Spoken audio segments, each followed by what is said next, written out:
क्योंकि जब last moment में वो टॉपिक उठाते हैं उनको समझ ही नहीं आता क्या पढ़े। अब इसकी वेटेज मैं आपको बताऊंगा, इसके इंपॉर्टेंट टॉपिक्स में आपको बताऊंगा कि किस तरीके से इसको स्मार्टली हम पढ़ सकते हैं। ऐसे आप नोटिस करोगे कि इनको 4-5 को कर लिया तो पास तो यूं ही हो जाएंगे भाई। आपको यहाँ पे कम से कम 4 नंबर का एक क्वेश्चन तो इससे पक्का देखने को मिलता है। तो यहाँ पे अगर मैं आपको बताऊं तो जो सबसे अच्छा स्कोर आपको दे रहे हैं, ये चैप्टर बेटा स्टार चैप्टर है पूरे सिलेबस का। मतलब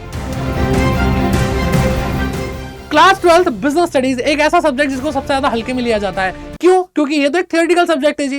ये अकाउंटेंसी, इकोनॉमिक्स और मैथ्स जैसा मुश्किल थोड़ी है, इसमें बहुत सारी प्रैक्टिस थोड़ी करनी है। ये तो पेपर से 2 दिन पहले पढ़ेंगे तो हो जाएगा ना। तो बेटा यही सारी चीजें बच्चों के मन में रहती हैं। बच्चों को लगता है कि एग्जाम में हनी सिंह के गाने लिखाएंगे और जो एग्जाम चेक करने वाला वो तो पागल है। लेकिन यही सारी चीजें बच्चों को परेशान करती हैं, क्योंकि जब लास्ट मोमेंट में वो टॉपिक उठाते हैं उनको समझ ही नहीं आता क्या पढ़े। हर चैप्टर के अंदर इतने सारे इंपॉर्टेंट टॉपिक्स होते हैं, वो मिस कर जाते हैं और उनको एक्चुअल में नहीं समझ में आता कि अब इसका क्या करना है। याद नहीं होता थियोरेटिकल सब्जेक्ट। तो चलिए आज हम बात करते हैं कि किस तरीके से इसको स्मार्टली हम पढ़ सकते हैं और आसान बना सकते हैं। तो चैप्टर वाइज वेटेज अगर पता चल जाए, इतने सारे टॉपिक्स हैं उसमें से क्या पढ़ना जो आपके एग्जाम में आता है वो पता चल जाए, तो चीजें आसान होने लग जाएंगी। तो चलिए इस वीडियो को एंड तक देखिए और इसके बाद बिजनेस स्टडीज के अंदर आपको मजा आने लगेगा और आपको पता चल जाएगा कि बस ये पढ़ लिया और टेंशन फ्री हो जाएंगे। तो चलिए स्टार्ट करते हैं और स्टार्ट करेंगे किससे बेटा, कि सिलेबस क्या है। हाँ जी, एक्चुअल में बच्चों को नहीं पता कि सिलेबस क्या है। अभी भी बहुत सारे बच्चे आपको ऐसे मिल जाएंगे, ठीक है, शायद आपको पता है लेकिन आपके मित्रों को नहीं पता। तो बेटा यहाँ पे सबसे पहले आपको चैप्टर्स दिखाई दे रहे होंगे, ठीक है। तो मेजरली ये चैप्टर है, तो ठीक है, बुक के हिसाब से नाम आगे पीछे कर लेंगे, वैसा होता नहीं है। तो nature and significance, principle of management, business environment, planning, organising, staffing, directing, controlling, financial management, financial markets, marketing management and last आता है कंज्यूमर प्रोटेक्शन। अब ये चैप्टर्स, अब इसकी वेटेज में आपको बताऊंगा, इसके इंपॉर्टेंट टॉपिक्स में आपको बताऊंगा। लेकिन ये बताने से पहले एक डिस्क्लेमर क्लियरली दे देता हूं कि इसका मतलब ये नहीं है कि यही टॉपिक्स पढ़ने हैं बस, क्योंकि एक फुल फ्लेजेड तरीके से पढ़ाई की गई जाती है जब, तो भाई आप लोगों को हराना मुश्किल हो जाता है। अगर कोई बच्चा सिलेक्टिव स्टडी करता है तो कहीं ना कहीं वो कुछ शायद गुंजाइश छोड़ देता है जहां पे उसके मार्क्स कम हो सकते हैं। तो मैं आपको यही बोलूंगा, पढ़ना आपको सब कुछ है लेकिन फोकस इन पे ज्यादा कर लेना, इसलिए ये वीडियो बनाई जा रही है। ये नहीं कि सिर्फ यही पढ़ लेना आप।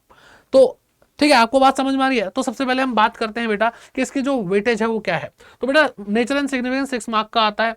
फिर बात करते हैं प्रिंसिपल्स ऑफ मैनेजमेंट, ये बेटा आपको 7 मार्क का देखने को मिलता है। बिजनेस एनवायरनमेंट आपको 4 मार्क का देखने को मिलता है। एंड इसके अलावा अगर हम बात करते हैं बेटा प्लानिंग की, तो 6 मार्क, ऑर्गेनाइजिंग आपको 8 मार्क का देखने को मिलता है, एंड स्टाफिंग आपको 7 मार्क का देखने को मिलता है। अब बेटा आपको यहाँ पे दिखाई दे रहा होगा कि ये जो चैप्टर्स हैं 7-8 मार्क, कुछ चैप्टर ऐसे आप नोटिस करोगे कि इनको 4-5 को कर लिया तो पास तो यूं ही हो जाएंगे, ठीक है। तो ये सबसे बढ़िया चीज लगती है हमें कि भाई आपको क्लियरली जब वेटेज का पता होता है तो आपको पता है कि भाई ये चैप्टर पढ़ लूंगा, अभी डर खत्म हो जाएगा कि भाई मैंने 5 ही चैप्टर, इनमें से 5 चैप्टर ऐसे कर लिए, ये आता है तो बस पेपर तो निकल जाएगा। उसके बाद फिर हम ना ज्यादा स्कोर करने के पीछे भागेंगे, ठीक है, तब हम उसके पीछे भागेंगे, टेंशन वाली बात नहीं है, ठीक है। तो यहाँ पे अगर मैं आपको बताऊं तो जो सबसे अच्छा स्कोर आपको दे रहे हैं, यहाँ पे आपको 8 मार्क का ये ऑर्गेनाइजिंग जरूर पढ़ लेना, 8-8 मार्क के पहले उठा लो बेटा, डायरेक्टिंग है, ठीक है। फिर कंट्रोलिंग 4 मार्क का आ रहा है, ठीक है, छोड़ना किसी को नहीं वैसे तो हमें, लेकिन पहले किसको पढ़ना है, फाइनेंशियल मार्केट है, फाइनेंशियल मैनेजमेंट है, फिर फाइनेंशियल मार्केट है, एंड बेटा आपको ये 5 चैप्टर अगर आपने पहले पढ़ लिए, ये 5 चैप्टर अगर आपने पहले पढ़ लिए तो बस ये हाईएस्ट वेटेज वाले चैप्टर हैं, आपको सबसे जल्दी कवर कर लेने चाहिए, ठीक है। अब और लास्ट में कंज्यूमर प्रोटेक्शन 4 नंबर का है, ऐसा नहीं बाकी सब छोड़ना है लेकिन ये पढ़ना जरूर है, ठीक है। इसके बाद किसका नंबर लगाओगे, इसका नंबर लगाओगे, ओके। अब बात करते हैं इसमें ऐसे कौन से टॉपिक आ जाते हैं कि भाई आप ये स्कोर अच्छे से कर पाएंगे। तो अगर हम बात करते हैं बेटा इसकी, तो यहाँ पे आपको coordination, level of management and बेटा आपको नेचर पता होना चाहिए। नेचर मतलब साइंस है, कॉमर्स है, आर्ट्स नहीं, साइंस है, प्रोफेशन है या फिर आर्ट है हमारा मैनेजमेंट, तो वो सब आपने पढ़ा होगा पहले चैप्टर के अंदर। फिर बेटा प्रिंसिपल्स ऑफ मैनेजमेंट जो फ्योल ने दी पहले उसको पढ़ना, फिर एफडब्ल्यू टेलर की प्रिंसिपल बाद में पढ़ना, लेकिन उसकी टेक्निक पहले पढ़ना, टेक्निक हर बार पेपर में देखने को मिली है। फिर बिजनेस एनवायरनमेंट की अगर हम बात करें, डायमेंशन आते ही आते हैं और सबसे मेन तो वही है, बाकी पूछ लिया तो आपसे इंपॉर्टेंस ऑफ बिजनेस एनवायरनमेंट पूछ लेंगे। फिर इसके बाद बेटा प्लानिंग की process, limitation, types of plan, ये 3 चीजें बहुत ज्यादा इंपॉर्टेंट हो जाती है। फिर delegation and decentralisation, functional, divisional, ठीक है, एंड साथ ही साथ आप इसमें इनफॉर्मल फॉर्मल के बीच में डिफरेंसेस देख लेना, अच्छा रहेगा, ओके। फिर आता है बेटा यहाँ पे स्टाफिंग। स्टाफिंग में क्या बेटा, सिलेक्शन प्रोसेस आपको पूछी जाती है, आपको टाइप्स ऑफ रिक्रूटमेंट पूछे जाते हैं। भाई आपको यहाँ पे कम से कम 4 नंबर का एक क्वेश्चन तो इससे पक्का पक्का देखने को मिलता है। ट्रेनिंग के टाइप्स पूछे जाते हैं, ठीक है। वेस्टिबुलर ट्रेनिंग बहुत इंपॉर्टेंट है, मैंने बहुत बार देखा, और एज अ टीचर अगर मैं भी एग्जामिनर होता तो मैं आपसे वेस्टिबुलर ट्रेनिंग जरूर पूछता, ठीक है। फिर मैं डायरेक्टिंग की बात करूं तो इसमें इंसेंटिव्स, टाइप्स ऑफ इंसेंटिव, इसमें नॉन फाइनेंशियल, फाइनेंशियल इंसेंटिव होते हैं, टाइप्स ऑफ लीडरशिप आता है, बैरियर ऑफ कम्युनिकेशन आता है, ये चीज़ें आपको पढ़नी होगी। एंड साथ ही साथ आपको गुड लीडर क्या होता है उसके बारे में पढ़ लेना चाहिए। अच्छा, कम्युनिकेशन की जो प्रोसेस है, स्टेप है, वो आपको पता होने चाहिए, वो इंपॉर्टेंट होते हैं इसमें। फिर कंट्रोलिंग के अंदर बेटा कंट्रोलिंग प्रोसेस और स्पेशली बेटा मैनेजमेंट बाय एक्सेप्शन और सीपीसी यानी क्रिटिकल पॉइंट कंट्रोल, ये इसी के पार्ट है कंट्रोलिंग प्रोसेस का। इसको पढ़ लेना, आराम से हो जाएगा, ज़्यादा दिक्कत है नहीं इसमें। ये चैप्टर बेटा स्टार चैप्टर है पूरे सिलेबस का, मतलब ये सर ये होना चाहिए ना बेटा, ये है फिर भी क्यों, क्योंकि इसमें हर एक टॉपिक ही इंपॉर्टेंट है, ये पूरा चैप्टर ही इंपॉर्टेंट है। और सबसे इंपॉर्टेंट इसमें कैपिटल स्ट्रक्चर है। ईबीआईटी ईपीएस जो एनालिसिस हम करते हैं उसके न्यूमेरिकल आने के चांसेस बहुत रहते हैं, और नहीं भी आता तो बेटा इससे जरूर आता है, ट्रेडिंग ऑन इक्विटी से आता है। और फैक्टर अफेक्टिंग डिसीजन जो भी आपके फाइनेंशियल डिसीजन होते हैं, ठीक है, जैसे इन्वेस्टिंग डिसीजन हो गया, डिविडेंड डिसीजन हो गया, जितने भी तरह के डिसीजन आप पढ़ रहे हो ना, इन्वेस्टिंग डिसीजन, ये सब बेटा आपको कौन कौन सा फैक्टर अफेक्ट करता है वो पढ़ना जरूरी है।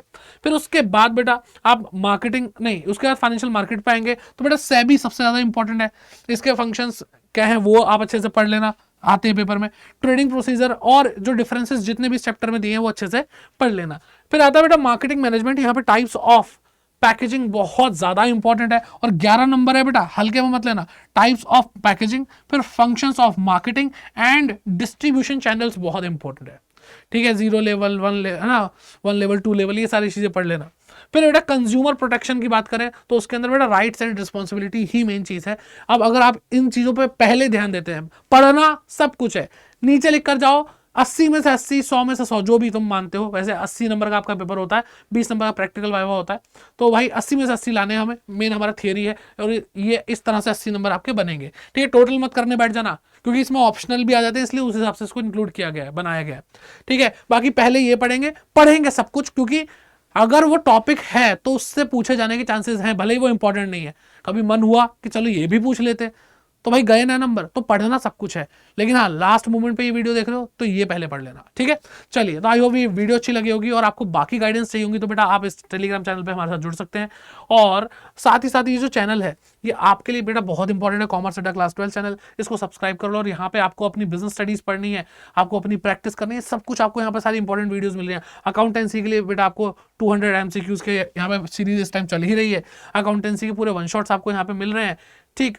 इकोनॉमिक्स के भी 1 शॉट मिल रहे हैं, एंड बिजनेस स्टडीज के बारे में हम बता ही रहे हैं, तो बिजनेस स्टडीज के भी 1 शॉट आपको यहाँ पे कंप्लीटली मिल चुके हैं। तो जाकर के इन पूरे 1 शॉट सीरीज को देख लीजिए, ताकि आप अपना सिलेबस अच्छे से पूरा कर सकें, ठीक है। तो वीडियो अच्छी लगी तो लाइक जरूर करें, बाकी कोई प्रॉब्लम आप फेस कर रहे हैं तो कमेंट करके जाइए, और वीडियो आपके लिए लाता रहूंगा और बेहतरीन तरीके से आपको पढ़ाता रहूंगा।